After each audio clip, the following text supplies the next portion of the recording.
Go ahead and start. Hi, everyone. Thank you so much for joining us today for this webinar on Decarbonization 101. So today we're going to be highlighting some practical strategies to set an organization up for success as we are heading into 2026. Can't believe it's almost the new year already. So first, to lead with some background on Agendi, if you haven't already heard of us, we are a specialist climate and sustainability consulting firm with operations in North America and Europe. We serve over 200 clients, ranging from both small to medium enterprises to Fortune 500s. And our team builds extensive experience in sustainability and climate advisory across industries. It's worth noting that we do hold several accreditations, as you'll see here on the bottom. We are certified B Corp, are a CDP accredited partner, have set our own targets through SBTI, and are certified training partners through EcoVadis and also certified SBTI experts. So I'll introduce myself and my co-host. My name is Paulina Stromquist. I'm a senior consultant at Agendi based out of Phoenix. In my role, I help organizations across diverse sectors with developing their ESG strategy, including complex greenhouse gas emissions and sustainability disclosures. And I'm joined by my lovely co-host, Charlotte DeClear, who is a consultant based out of Chicago. She is a sustainability expert and specializes in combining business strategies with climate initiatives to build decarbonization roadmaps, which is fitting for today's conversation. So for a quick overview of today, we're going to begin with the foundation of decarbonization, which is measuring carbon. What data is needed and how do we use it? Next, we'll understand how to reduce emissions by setting targets, and that will lead us nicely into direct actions across the value chain through supplier engagement. And finally, we're going to provide a holistic view of the current US climate policy landscape and how organizations should begin preparing today. And then we'll leave some time for key takeaways and Q&A at the end. So feel free to write any questions you may have into the Q&A box and chat throughout the presentation, and we will get to those at the end. So as I said, first we're going to start with an introduction to greenhouse gas accounting, which some of you may or may not already be familiar with. But before we dive into it all, it's helpful to zoom out and take a look at why organizations are decarbonizing in the first place, because every company is really responding to a combination of pressures that shape their priorities. At the base of the pyramid that we have here, you can see stakeholder pressure. So that can come from investors, customers, the community, among all of different types of these stakeholders. And that stakeholder pressure often then translates into target setting and reporting expectations, whether that's through these voluntary frameworks or regulatory disclosure requirements. So that external pressure often kicks things off, but once companies get into it, most realize that the process they're stepping into isn't just about compliance. It's actually finding where the biggest risks and opportunities sit. It helps organizations uncover inefficiencies, identify different hotspots, and even build stronger, more resilient supply chains. So all of these forces are really working together, and they rely on the same foundation, which is understanding your emissions. So that's why we're starting with the basics of greenhouse gas accounting, measurement, and establishing a baseline. Because without that foundation, it's nearly impossible to effectively respond to any part of this pyramid, whether that's the bottom here with stakeholder pressure or all the way to the top at regulations. So corporate carbon accounting, which is also known as greenhouse gas accounting, GHG accounting, GHG inventories. It's really about measuring an organization's emissions. And at its core, measuring emissions helps companies do three things. The first is going to be reporting and disclosure. So reporting through voluntary frameworks such as GRI or SASB, again, which you may or may not have heard of, or responding to regulations such as California's SB 253 mandating greenhouse gas disclosures. The next is going to be setting targets and reducing emissions through initiatives like the Science-Based Targets, which is also known as SBT, which aligns reduction goals with climate science. And lastly here, we have assessing climate risks using scenario analysis to evaluate how different climate futures may impact businesses in line with frameworks such as IFRS or such as California's SB 261, which we are going to be talking about later on here in this presentation. So in short, carbon accounting provides the foundation for disclosure, target setting, and risk management, all which are essential pillars of the corporate climate strategy. So in order to calculate a company's greenhouse gas inventory, we rely on the GHG protocol, which is the greenhouse gas protocol. It's the globally recognized standard for corporate emissions accounting and guidance. The protocol defines 3 scopes of emissions to ensure that all business activities are comprehensively captured. Scope 1, which you can see up at the top here, covers direct emissions from sources that a company owns or controls, such as company vehicles or on-site fuel use. Scope 2, in the light blue, includes indirect emissions from purchased energy, typically energy that is created off-site but then used on-site, such as electricity. And scope 3 at the bottom encompasses all the indirect emissions across the company's value chain. So that's both from upstream and downstream activities. And it can include emissions such as from the goods and services a company purchases, employee commuting, business travel, and even waste generated from operations. Together, these 3 scopes provide a complete picture of an organization's carbon footprint, from direct operations to its broader value chain. So taking a closer look at scope 1 and 2 emissions, as mentioned, scope 1 includes any fuel used for energy generation on-site. For example, natural gas used for heating in boilers or generators. It also covers operational fuel used, such as in company-owned vehicles, as well as refrigerant leakages or other fugitive emissions that can occur during operations. On the other hand, scope 2, as I mentioned, is going to be the indirect emissions from the purchase of electricity, steam, heat, cooling. So again, energy that's typically generated offsite and provided by a utility. And then lastly, we're looking at scope 3, which is often the broadest and most complex category of emissions. Scope 3 includes all other indirect emissions that occur across your company's value chain, which aren't already captured under scopes 1 and 2. So these emissions are typically interconnected across organizations. In other words, another company's scope 3 emissions or one company's scope 3 emissions are often another company's scope 1 and 2. So that's why collaboration and transparency across the value chain really are so important. So here on the right, you can see that scope 3 is made out of 15 subcategories that is divided between upstream and downstream activities. And because of this, typically scope 3 tends to be the largest share of an organization's inventory. So in order to calculate the emissions, there are 2 key components, which are activity data and an emission factor. In an ideal world, we'd be able to directly measure the amount of greenhouse gases emitted from each of our business activities. But in most cases, that's just not possible. We don't have sensors on every process or piece of equipment. Instead, we can estimate emissions using what's called an emission factor. So when we multiply the activity data, for example, the amount of electricity used in kilowatt hours or the dollars spent with a particular supplier, by the corresponding emission factor, which represents the average amount of emissions released per unit of that activity, we get the total estimated emissions for that activity. These emission factor values are developed and published by major environmental and governmental agencies such as the IEA, the UK government, the US EPA, and that's to ensure consistency and accuracy across inventories. So let's take a look at a concrete example here. Say we burn 25 gallons of diesel fuel. If the emission factor for that diesel fuel is about 10.21 kilograms of CO2e, and CO2e stands for carbon equivalent, including all of the greenhouse gases equalized in carbon unit, we would simply multiply the 25 gallons of diesel by the 10.21 kilograms of CO2e, and that gives us roughly 255 kilograms of CO2e emitted from that combustion activity. So you would do that across the board for all of your different line items in order to calculate your full greenhouse gas inventory. All right, and then once you have completed your organization's GHG inventory, the next step in the decarbonization journey is setting one or multiple separate targets on those emissions in order to reduce output into the years ahead. To begin target setting, we recommend using this structured approach, which can be applied across sectors.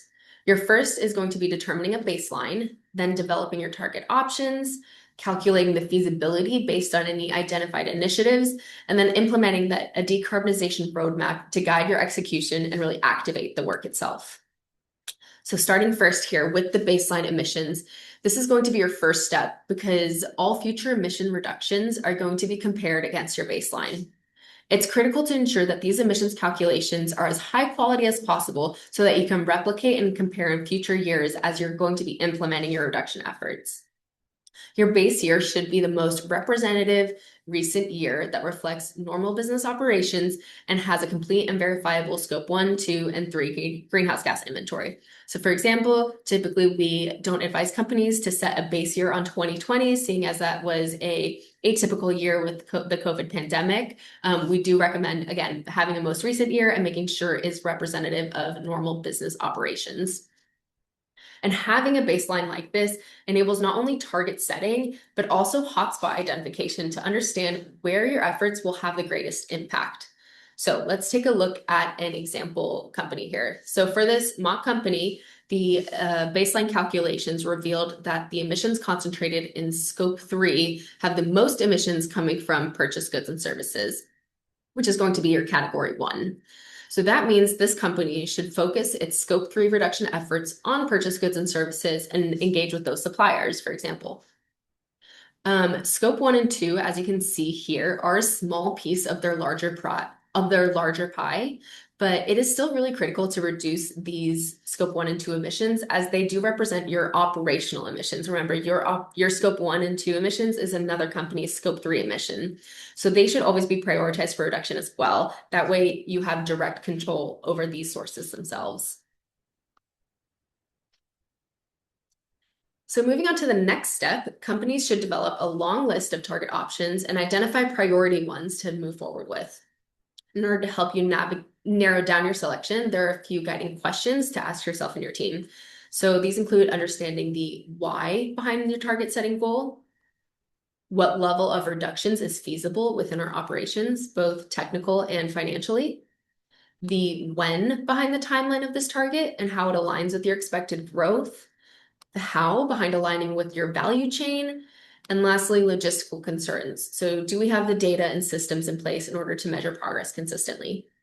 This is not an exhaustive list, but these are preliminary questions that can help you solidify your options in a clear and meaningful way. So during this phase of the target setting process, you are also going to be looking at your target language and finalizing that for clear communication and action for plan development. So a target can take many forms, but they typically do have these 5 key parameters. So we're going to go through them with an example here. So target X commits to reduce absolute scope 1 and 2 greenhouse gas emissions 50% by 2030 from a 2019 base year. So looking first, we have the 2019 base year. So that's the year from which progress is going to be compared. Then they're setting their target year at 2030. So that's when the target will need to be met. The scope of inclusion here for this example is scope 1 and 2. So that's the activities that this target will cover. Then we have the target type. So target types are typically either absolute, intensity, or engagement. And that is how the target progress itself is going to be measured. So absolute is going to be your absolute reduction. Intensity could be tied to an external metric such as financial, full-time employees, and then you're reducing by that intensity. And then engagement is going to be related to supplier engagement, which Charlotte will talk about coming up here soon. And then last here, we have the ambition level, which is going to be the degree of aspiration in alignment with existing climate science. So typically we see 1.5 degrees Celsius. There is also a well below 2 degrees Celsius. So these are the different ambition levels that we are working towards. So once you've identified and properly structured a list of target options with those 5 key parameters, we're entering a phase that considers the feasibility of our target options at a deeper level. Because essentially each one of our options has a starting point, which is going to be that base year, and then an end point, which is, the end here. So by considering the operational impacts, financial implications, technical feasibility, we're enabling ourselves to figure out how to get from point A to point B. Depending on your company or your business, this process may involve, communicating with various internal teams to understand the level of effort that may be required. It could be figuring out how to best allocate resources for long-term success, or understanding how working towards this target may align with wider business goals, such as cost savings, and then defining interim time horizons and milestones to ensure that you're progressing alongside expectations. So how does that work in reality? Let's take a look at this example. So through assessing your feasibility of your target options, we're simultaneously moving on to the next step by identifying emission reduction initiatives. This consists of gathering everything from the previous steps and converting it into a decarbonization roadmap, which is going to lead to that target achievement ultimately. Environmental targets, much like other business goals, are not achieved overnight. Success is met when practical step-by-step initiatives are taken together. This graph represents an illustrative example of how planning multiple actions can yield long-term achievement. So projective exercises, when they are conducted across each of these target options, companies are able to confidently balance and plan ahead, ultimately selecting the best target for the business to move forward with. One thing I do want to call out when creating your roadmap, you also do need to consider how changes to the greenhouse gas protocol might influence the ability to use market instruments such as RECs, which does stand for renewable energy credits, which you can see here as the first step in our decarbonization journey.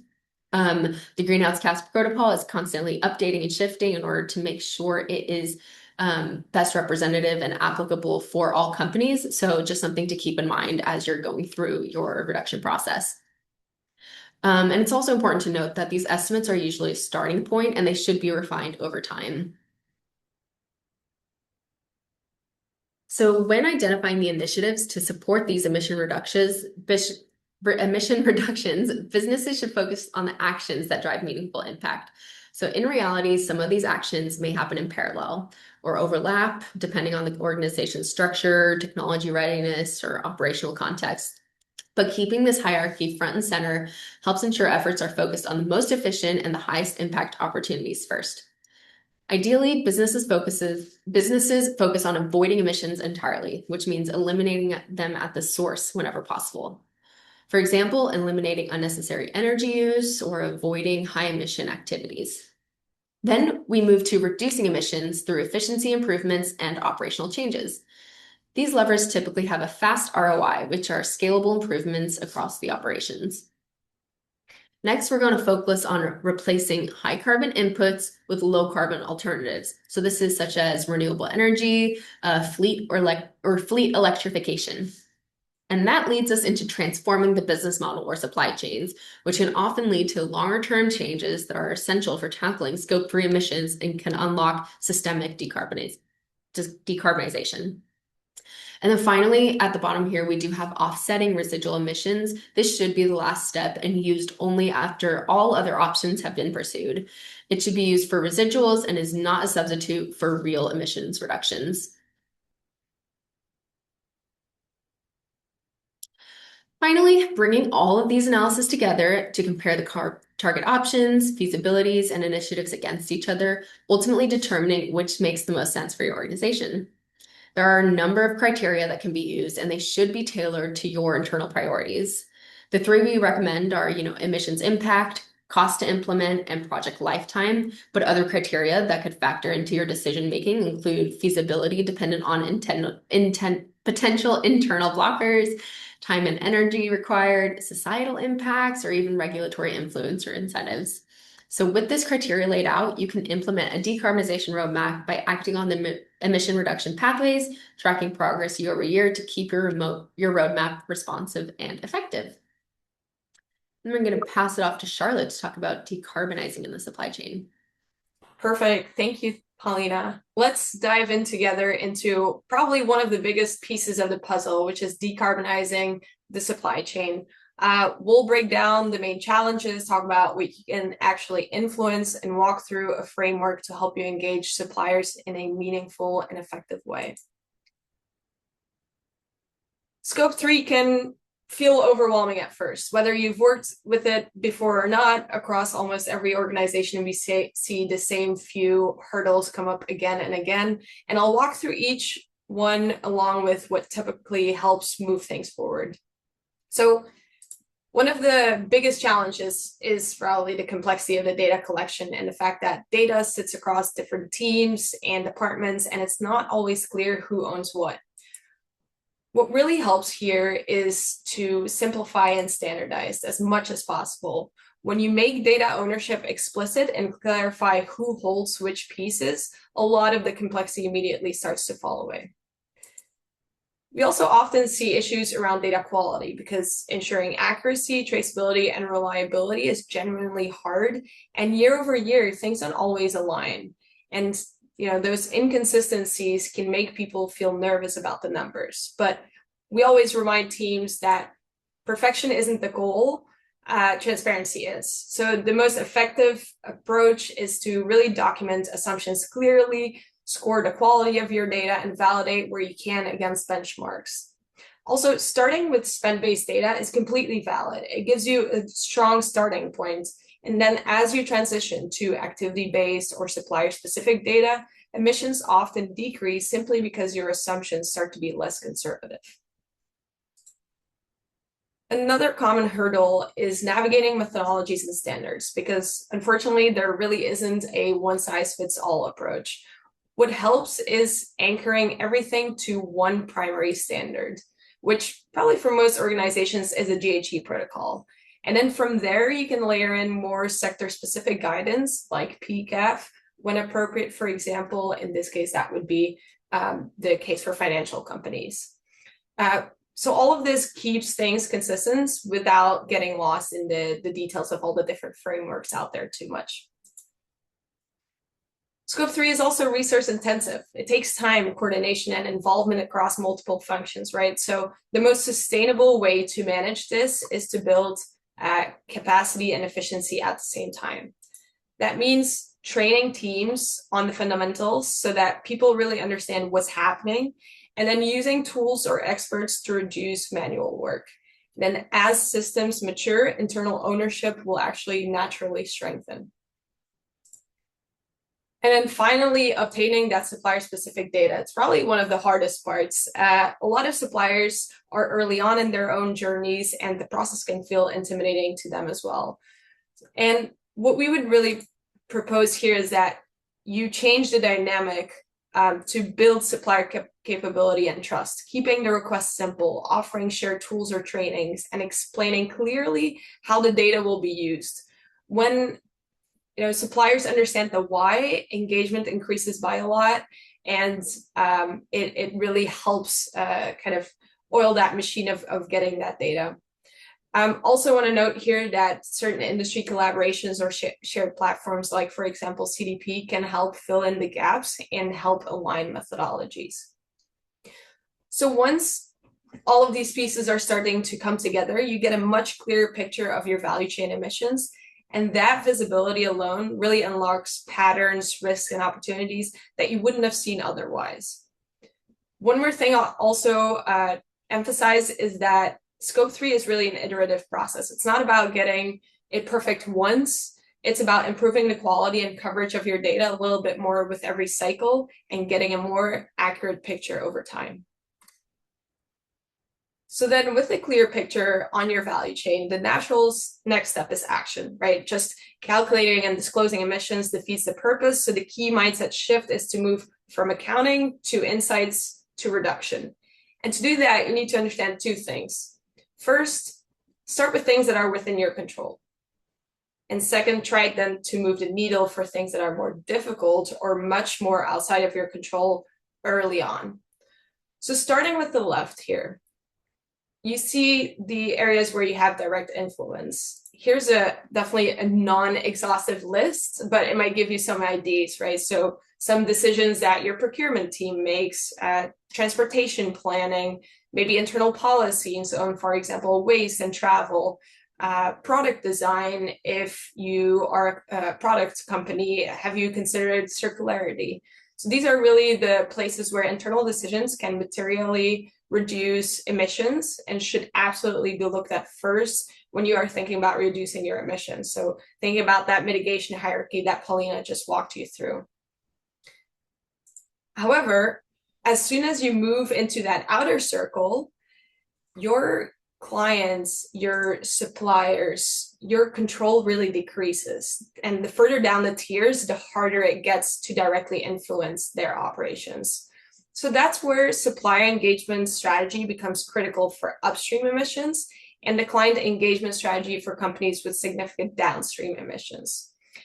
And those engagement strategies is really the key on how you convert indirect control into collaboration and start driving change across your value chain. As you can imagine, this process does take time and shows greater effect in the long term. So because of the importance of that supplier engagement strategy, what we'll now do is deep dive into that subject a bit more, and I'll walk you through a framework that Agendi often uses. So supplier engagement comes down to a carrot and stick approach, right? Combining support and incentives with clear expectations.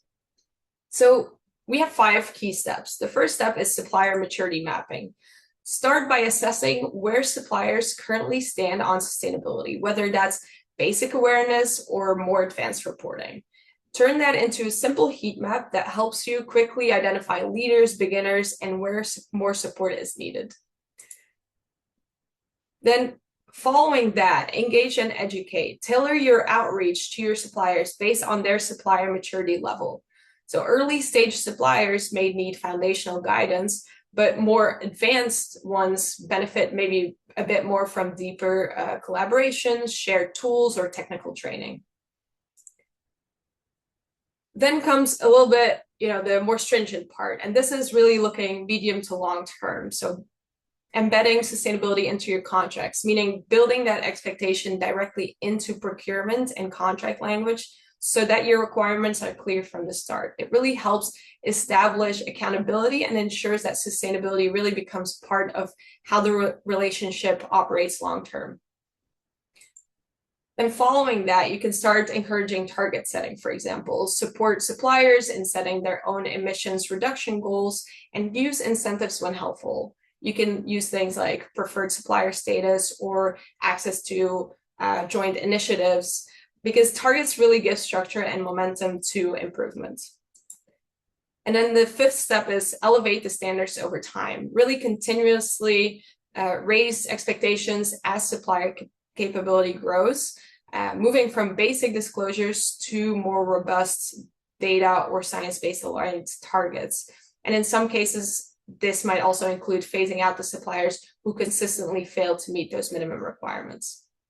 So if you do all of this well, you can create a real snowball effect down your tiers of suppliers, right? So your suppliers maybe start beginning to influencing their own suppliers, and the improvement really cascades further down the value chain. And then over time, small changes compound into much larger shifts in data quality, accountability, and emissions outcomes. What then starts as engagement with a handful of key suppliers gradually becomes a more aligned, more capable, and more resilient supply chain overall. So that wraps up the section on supplier engagement and your supply chain. Now, for the final portion of the session, we're going to zoom out and look at the broader strategic context in the US, specifically the policy landscape that shapes your sustainability roadmap. We'll walk through the different layers of policy, federal, state, and sectoral, and talk about what they mean for your planning. The goal is really to help build your regulatory roadmap that mainly reduces your risks and really prepares you for what's coming next. So it's the least to say that it's an evolving federal landscape, right? The US federal landscape is in a lot of flux. For many organizations, it means that the federal rules really feel like a moving target. However, at the same time, states like California are pushing forward with ambitious legislation, such as SB 253 and SB 261, and other states, including New York, New Jersey, and Illinois, are exploring similar measures. We're also seeing sector-specific guidance accelerate, especially around value chain data and supplier engagement. So to navigate all of this, the key is really to future-proof your organization. That means mapping your regulatory exposure, perform a gap analysis, and start your reporting cycles. We'll now take a deeper look at each of these 4 regulatory elements and provide some additional insights, starting with the implications of the federal decisions in flux. So as mentioned, the federal landscape is really continuing to shift. And we've been seeing many headlines like the 2 ones below. There have been efforts to scale back climate risk oversight and rollbacks of policies that will ultimately result in nature and biodiversity loss.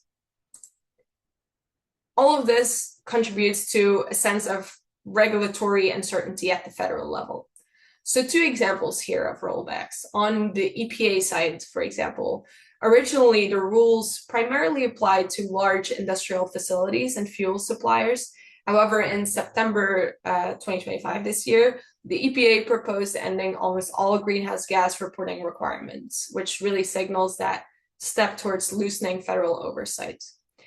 Similarly, on the right, on the Clean Air Act, many of the regulations that were expected to strengthen over time are now being reconsidered, relaxed, or pushed back. And the big key takeaway here is really that because the federal requirements are shifting so rapidly, companies shouldn't try to predict or react to every change per se. The more durable approach is really to invest in strong data systems and focus on consistent themes, right? We have greenhouse gas transparency, risk disclosure, your supply chain data. Those priorities really stay relevant regardless of the regulatory swings.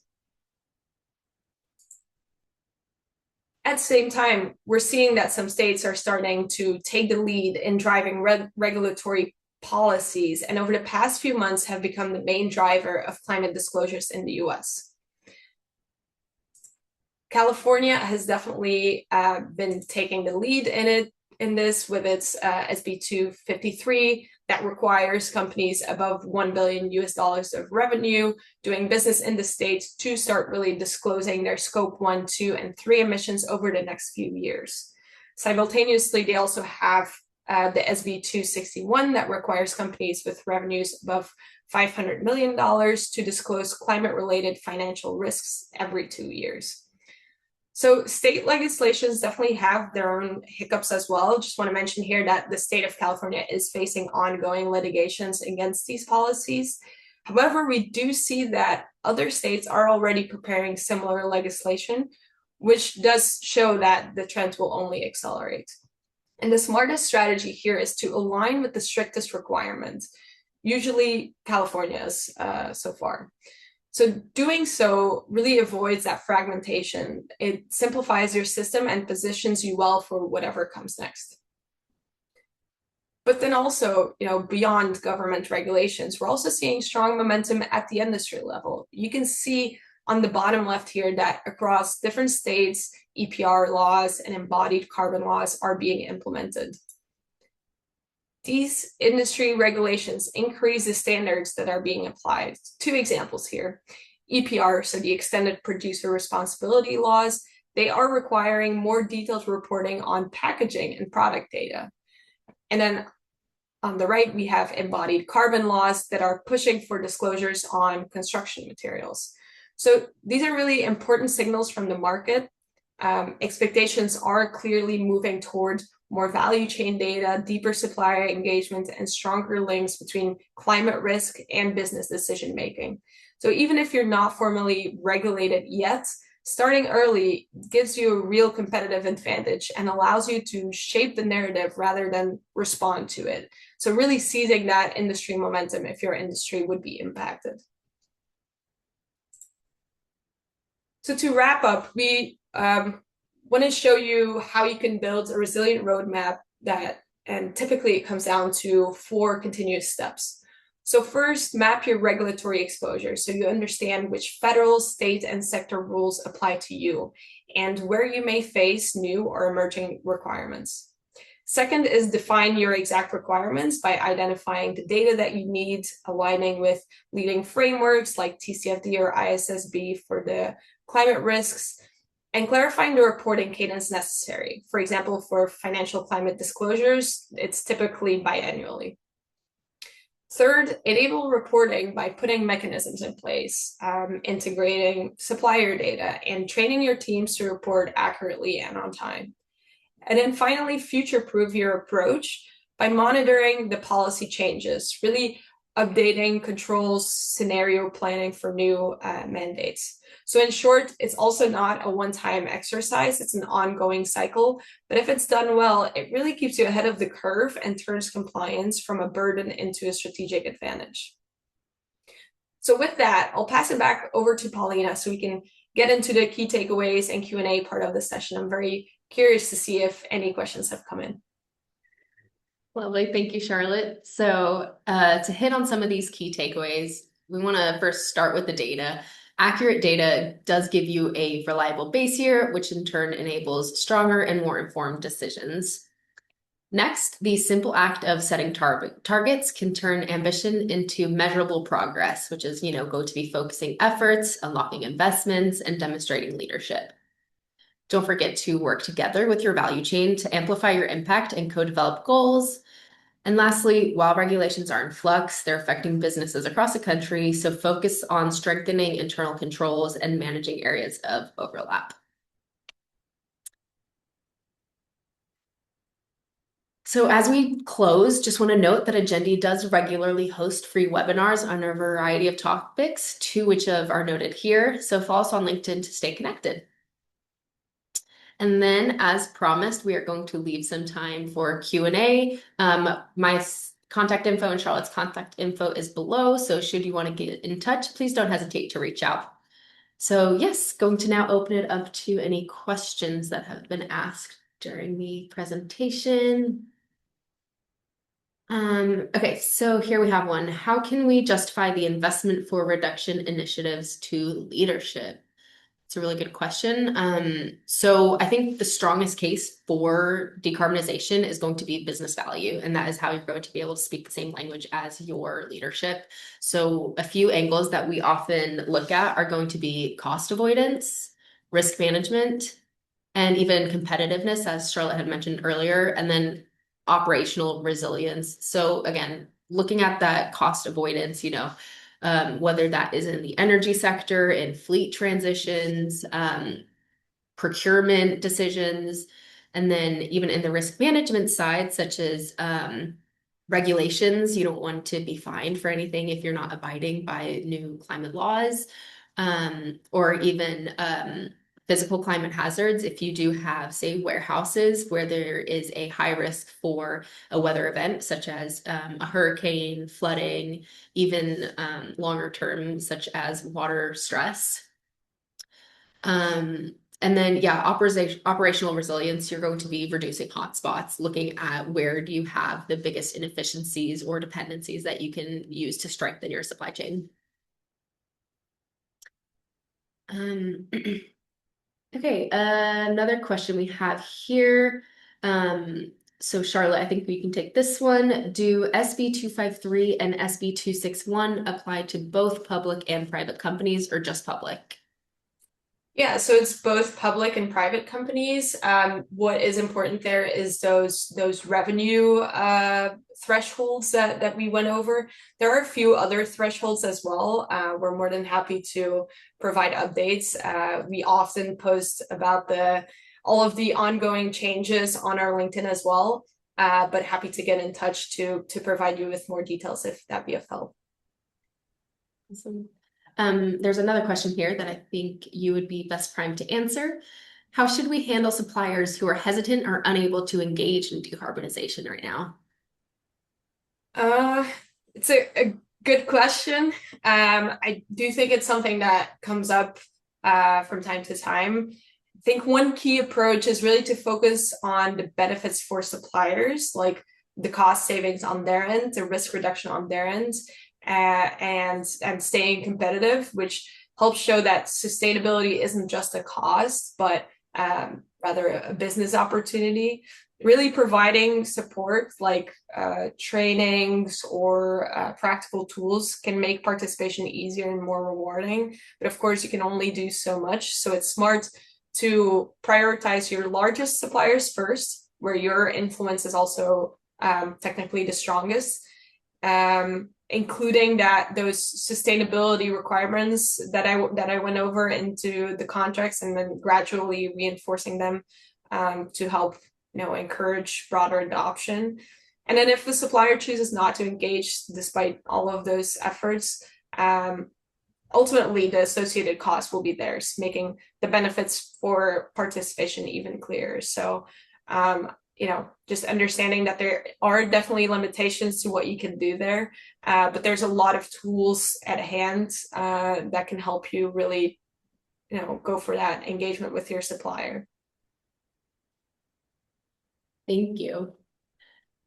Another question that came in here is something that we see quite often, which is how do we avoid greenwashing, which is, of course, top of mind for lots of companies. So when it comes to greenwashing, the most important thing is going to be your transparency. Look at how much you are able to be clear about, whether that is your credible frameworks that you are using, and such as what we mentioned previously, the greenhouse gas protocol. If you're aligning with SBTI, which is the Science Based Target Initiative, or CDP, really focusing on frameworks that are consistent throughout, and then being really clear about what's within your boundaries. So, like, what's included in your scope 3, what's not included, what assumptions have you made to in order to make your calculations based on unavailable data, and why. And then I think the most important thing is just going to be make your claims on the data itself, not on your aspirations. So, going back to that target language, we've reduced, X% of emissions since a base year or a certain year. And then rather than like saying, we're becoming greener, we're focusing on doing better, that's not going to be anything that instills promise or trust from your customers, from your suppliers. You really want to be super clear and transparent and explain any changes in methodology year over year. Um, okay, one more on suppliers here. How do we go about measuring our suppliers' maturity? Charlotte, do you want to take that one? Sure. I'm happy to give some more insights about that process at Agendi. So how we typically map suppliers is by scoring every supplier across several dimensions based on publicly available information. So technically any company could do this exercise. So for example, we look at whether a supplier discloses their emissions, whether they've set reduction targets, or share in any way how they are actively working to reduce their footprint.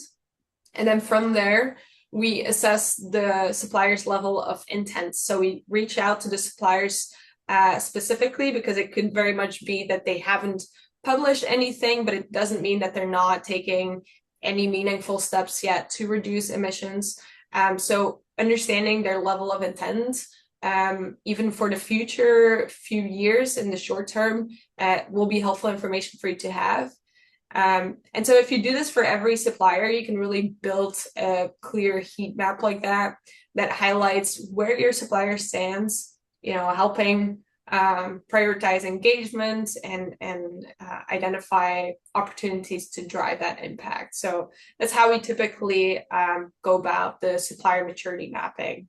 And again, if there would be any further questions on this process, we're happy to follow up afterwards with some additional materials on that. Perfect. And then I think we have one question here, which would wrap us up quite nicely. When it comes to target setting, what is the difference between carbon neutrality and net zero? And this is something that you will see companies using interchangeably, but they are two very different things. So net zero, it can be a target in itself, but is going to be that end state. It represents deep reductions across your value chain in order to reduce your emissions to have your net zero emissions. Whereas carbon neutrality, on the other hand, is really just going to be balancing emissions with offsets. It's really more so you're just paying to offset those emissions rather than actually reducing them to a net zero state. So it can complement your reduction efforts, but it's more so a substitute rather than lowering your emissions themselves. And Agendi actually does have a great article about the difference between net zero and carbon neutrality on our website, which I'm also happy to follow up with that link. So thank you so much. That does put us at time. We're so grateful for everyone's time here and attendance and engagement. And like I said, if you have any additional questions, please feel free to follow up with myself and Charlotte. Thank you all. Thanks, everyone.